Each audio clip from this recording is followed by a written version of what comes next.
मोदी सरकार में नंबर 2 की हैसियत रखने वाले या फिर कि सियासी गलियारे में इस बात के लिए मशहूर कि दरअसल मोदी सरकार को तो वही चला रहे हैं, मोदी जी तो सिर्फ एक चेहरा है, यानी कि अमित शाह साहब। उनके खिलाफ 18 जजों ने मोर्चा खोल दिया, चढ़ाई कर दी, या ये कहिए कि अमित शाह साहब को पकड़ लिया।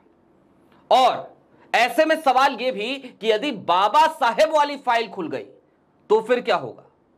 फिर तो मोदी जी जो देश के प्रधानमंत्री हैं वो भी अमित शाह साहब को बचा नहीं पाएंगे, जेल भी जाएंगे अमित शाह साहब और इस्तीफा भी देंगे। हो सकता है जमानत मिल जाए, लेकिन इस्तीफा तो देना पड़ेगा। अब क्या है ये पूरा माजरा?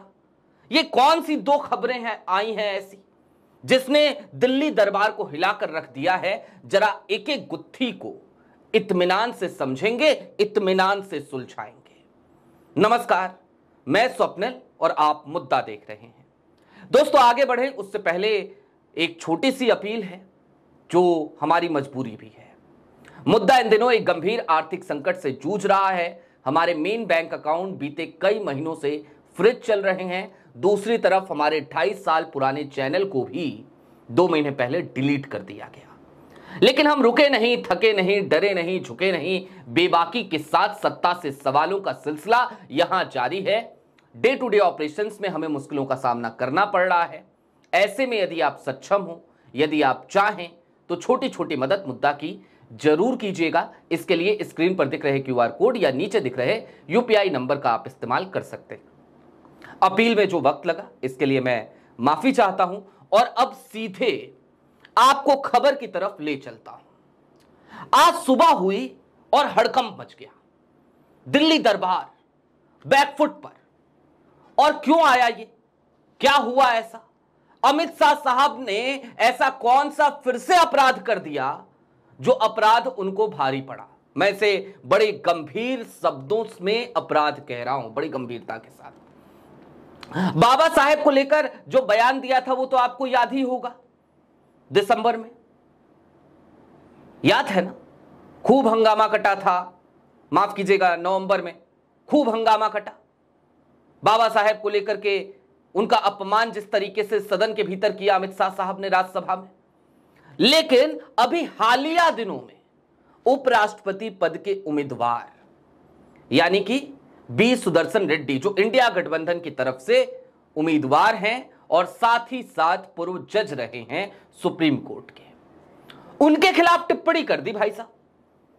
और टिप्पणी करी, जाहिर सी बात है, राजनीति तो ऐसी ही होती है भाई। अमित शाह साहब के बड़े लाडले, बड़े दुलारे, उन्होंने तो CJI तक को कह दिया था कि देश में गृह युद्ध जैसी स्थिति पैदा करने के लिए CJI जिम्मेदार है।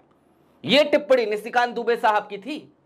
तो अमित शाह साहब कैसे चुप रहेंगे? अमित शाह साहब ने भी बोला, सलवा जुडुम के फैसले की बात करी और कहा कि भाई जो इंडिया गठबंधन के उम्मीदवार हैं वो नक्सलियों के समर्थक हैं, उनके फैसले इस बात की तस्दीक करते हैं। अब 18 जजों ने आज सुबह सुबह भाई साहब, सुबह लंका लगा दी है, मोर्चा खोल दिया है, चढ़ाई कर दी है।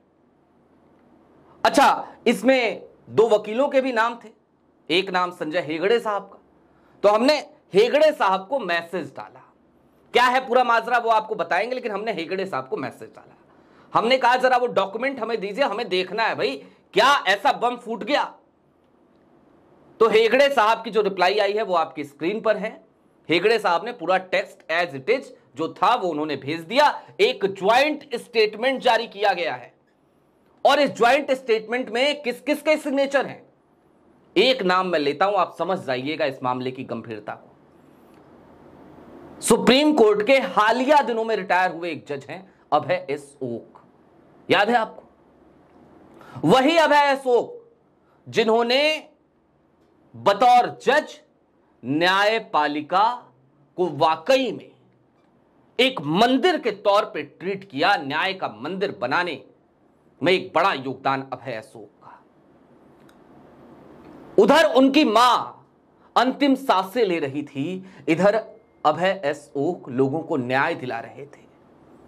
और मां के अंतिम संस्कार से जिस दिन लौटे वो उनके रिटायरमेंट से एक दिन पहले का दिन था, अंतिम संस्कार किया, वापस आए, अंतिम दिन अपने रिटायरमेंट के फिर काम किया, फिर न्याय बांटा।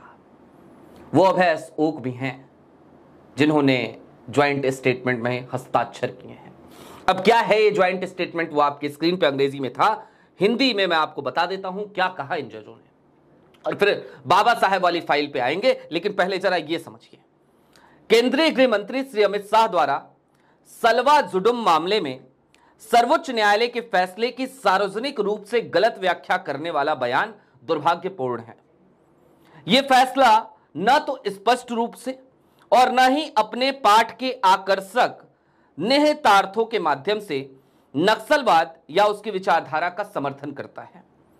भारत के उपराष्ट्रपति पद के लिए प्रचार अभियान वैचारिक हो सकता है, लेकिन इसे शालीनता और गरिमा के साथ चलाया जा सकता है।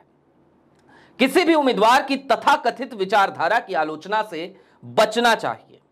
किसी उच्च राजनीतिक पदाधिकारी द्वारा सर्वोच्च न्यायालय के फैसले की पूर्वाग्रहपूर्ण गलत व्याख्या से सर्वोच्च न्यायालय के न्यायाधीशों पर नकारात्मक प्रभाव पड़ने की संभावना है, जिससे न्यायपालिका की स्वतंत्रता पर असर पड़ सकता है। भारत के उपराष्ट्रपति पद के सम्मान में नाम गाली से बचना ही बुद्धिमानी होगी। और किन किन के सिग्नेचर है भाई साहब, वो सबसे बड़ी बात तो वही है कि सिग्नेचर किस किस के हैं। तो मैं आपको जल्दी जल्दी से वो नाम बता देता हूं जिन लोगों के इसमें सिग्नेचर हैं। इसमें A.K. पटनायक साहब हैं, फॉर्मर जजेस जो सुप्रीम कोर्ट के रहे, जिनके हस्ताक्षर हैं। A.K. पटनायक साहब, अभय ओक साहब, गोपाल गोवड़ा साहब, विक्रमजीत सेन साहब, कुरियन जोसेफ वो भी हैं, मदन बी लोकुर साहब वो भी अभी कुछ दिनों पहले रिटायर हुए, और जस्टिस चलमेश्वर, याद होगा एक बार आपको, रंजन गोगोई, जस्टिस चलमेश्वर, दीपक मिश्रा जी जब सीजीआई हुआ करते थे तो उनके खिलाफ मोर्चा खोलने वाले लोगों में से एक बड़ा नाम था जस्टिस चलमेश्वर का। हाई कोर्ट्स के जो चीफ जस्टिस रहे, ऐसे 3 नाम हैं, गोविंद माथुर साहब हैं, एस मुरलीधर और संजीव बनर्जी। और इसके अलावा हाई कोर्ट के पूर्व जजेस में अंजना प्रकाश, सी प्रवीण कुमार, ए गोपाल रेड्डी, जी रघुराम, के कनन, के चंद्रू, बी चंद्र कुमार, कैलाश गंभीर। और इसके अलावा 2 नाम और बड़े महत्वपूर्ण, प्रोफेसर मदन गोपाल और संजय हेगड़े साहब, सीनियर एडवोकेट है सुप्रीम कोर्ट के, जिनसे ये डॉक्यूमेंट्स हमारे पास तक आए। अब आप समझिए कि 18 जजों ने सुबह सुबह मोर्चा खोल दिया सीधे तौर पे, और अमित शाह साहब की फजीयत हो गई है, फजीयत। और ऐसे में एक इनपुट और आई, सुल्तानपुर में तो एक मामला दर्ज हुआ था, आपको पता होगा, राम खिलावन साहब ने दर्ज कराया था अमित शाह साहब के खिलाफ। बाद में ना जाने किस दबाव में आकर उन्होंने अपनी याचिका वापस ले ली। अमित शाह साहब के खिलाफ जो याचिका दायर की गई थी, उस याचिका को राम खिलावन ने बाद में वापस ले लिया था। लेकिन एक मामला और दर्ज हुआ था, वो अलीगढ़ में हुआ था, जिसकी कवरेज बहुत कम हुई। जब पुराना वाला मुद्दा हमारे पास था तो उस चैनल पे हमने तकरीबन 2 बार उस स्टोरी का फॉलोअप किया था। वहां पर वो जो जज, माफ कीजिएगा, जो वकील साहब थे जिन्होंने याचिका लगाई थी, वो एक बार फिर उस फाइल को अब खुलवाने जा रहे हैं। और अगर वो फाइल खुलती है तो यकीन मानिए हालात बद से बदतर हो जाएंगे, क्योंकि बाबा साहेब का अपमान है भाई, बाबा साहेब का, इस देश के नीति निर्धारकों में से एक, देश को संविधान देने वाले बाबा साहेब, उनका अपमान देश की सबसे बड़ी पंचायत में देश के गृह मंत्री ने किया था। और ऐसे में जरा सोचिए, एक तरफ वो अपमान, दूसरी तरफ न्यायपालिका पे हो रहे बार बार हमले। बी सुदर्शन रेड्डी के पुराने फैसलों को जिस तरीके से तोड़ मरोड़ कर अमित शाह साहब ने पेश करने की कोशिश की, इस देश के लोगों को भड़काने की कोशिश करी, उसके खिलाफ 18 जजों का मोर्चा। ये सारी चीजें इस बात की तस्दीक करती हैं कि आज की तारीख में शाह साहब बैकफुट पर हैं, बैकफुट पर।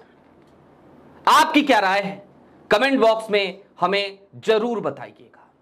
चलते चलते फिर वही अपील, चैनल पे नए हो तो सब्सक्राइब करते हुए जाइएगा, सक्षम हो तो क्यूआर कोड या यूपीआई के जरिए छोटी छोटी मदद मुद्दा की जरूर कीजिएगा।